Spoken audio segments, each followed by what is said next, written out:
The emperor set off again 2 hours before daybreak, November 26, to join the Duke of Reggio at Veselovo. He examined the banks of the Beresina and placed strong artillery on the side we occupied, which dominated the other side across the whole stretch of marshland.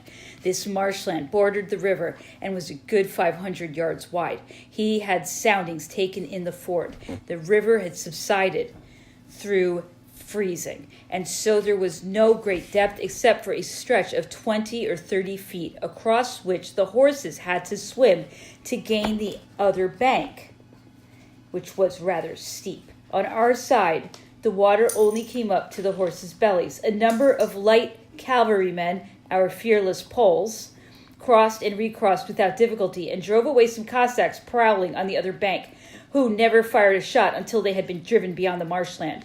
Later on, there was a small engagement between the advance guard of Dombrovsky's division and a part of sharpshooters, infantry, hussars, and Cossacks from Chalit's division, who were in the houses of the village of Brilovo, but who retired.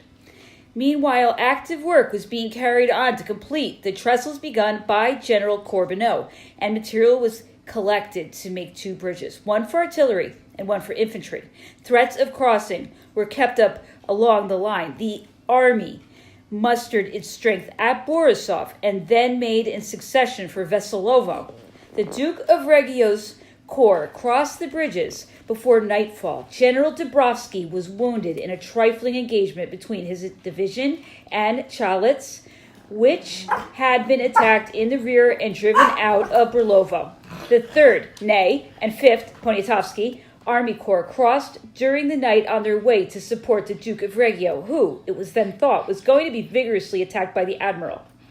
The emperor was at the bridge all day. His presence encouraged the sappers and the pontoon men, who showed real devotion by getting into the water every other minute to mend a matchwork bridge which broke down under every gun carriage and half company of men. The emperor inspected the marshland along the other bank of the river, and in the afternoon took careful observations of this position.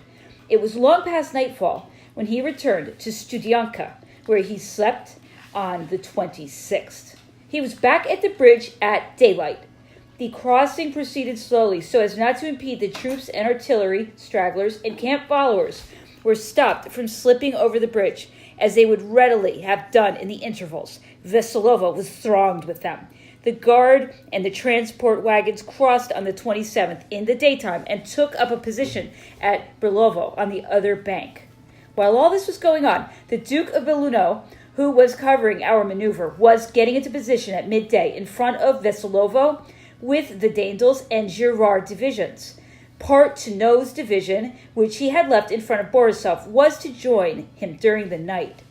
The inaction of the admiral, who had received orders from Kutuzov to alter the direction of his march, baffled everyone.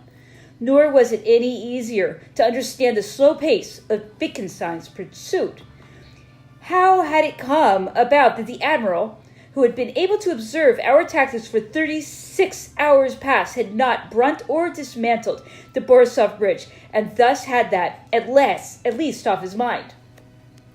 How was it that he had not made a quick sally with 8 or so of cannon and knocked us to bits while we were crossing the river?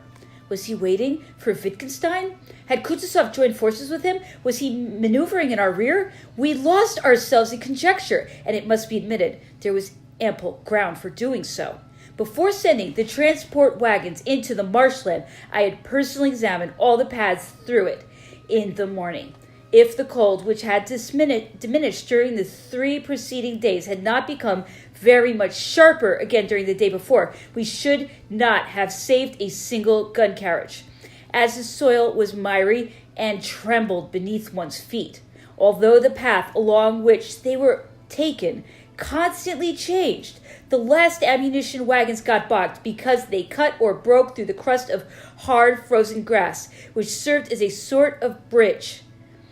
The wheels had nothing to grip. It sank into the bottomless mud. It required all the perseverance, all the intelligence of which the men in charge of the convoys were capable to deal with so awkward a situation.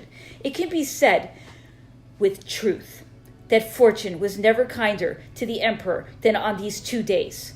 Had it not been for the intensity of the cold, he could not have saved a single cart.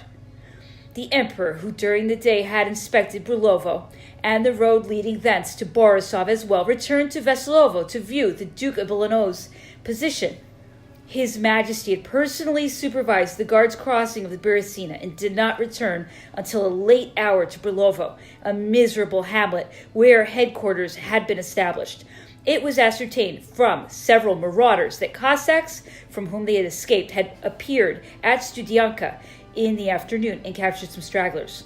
In the emperor's opinion, those were Wittgenstein's advance guard. Was he maneuvering in concert with the admiral to attack us on both sides? If so, it was too late for him to be successful. Since the condition of the cavalry made it impossible for us to send out strong reconnoitering parties, we could not ascertain the enemy's movements. Also, even though thus far our troops had crossed the Beresina without being troubled by a single rifle shot, and although everything suggested that the crossing would be completed with equal success, the emperor's attention was fixed at Kamenn.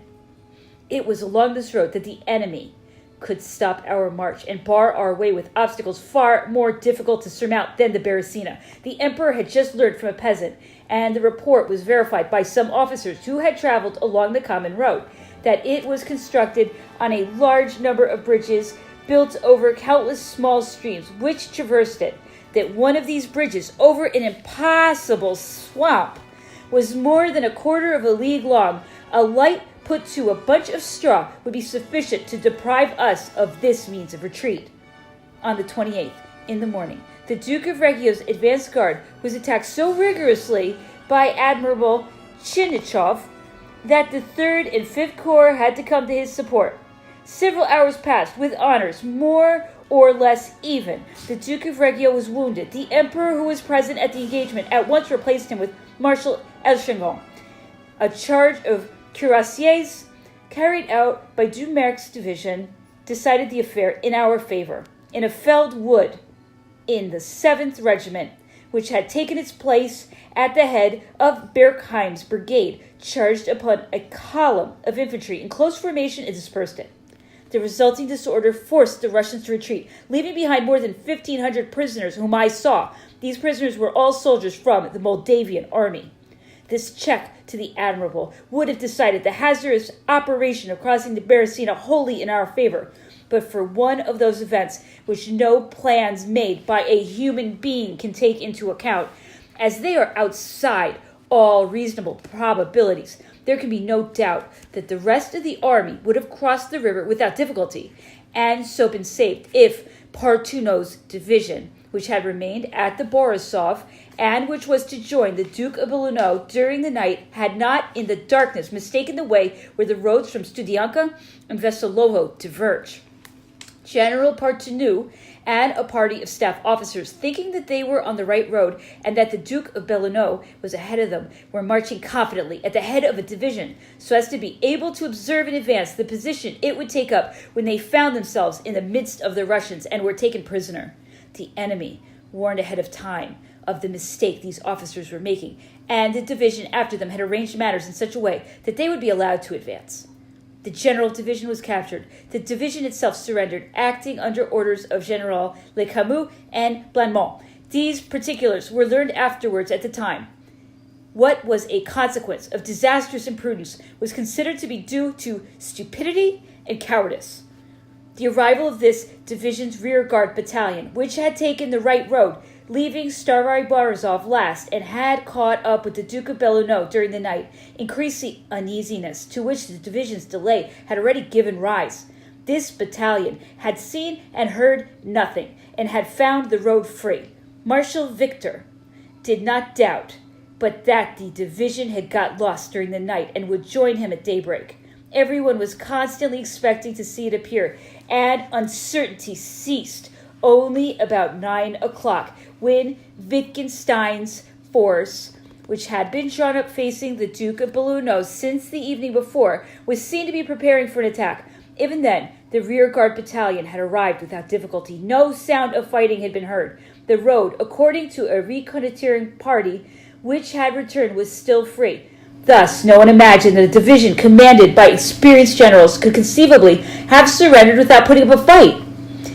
Even supposing that General Portunot had been attacked by the main body of Wittgenstein's forces, there was nothing to prevent him from striking out with his infantry and cavalry for the riverbank. That route was still open. Was he still fighting?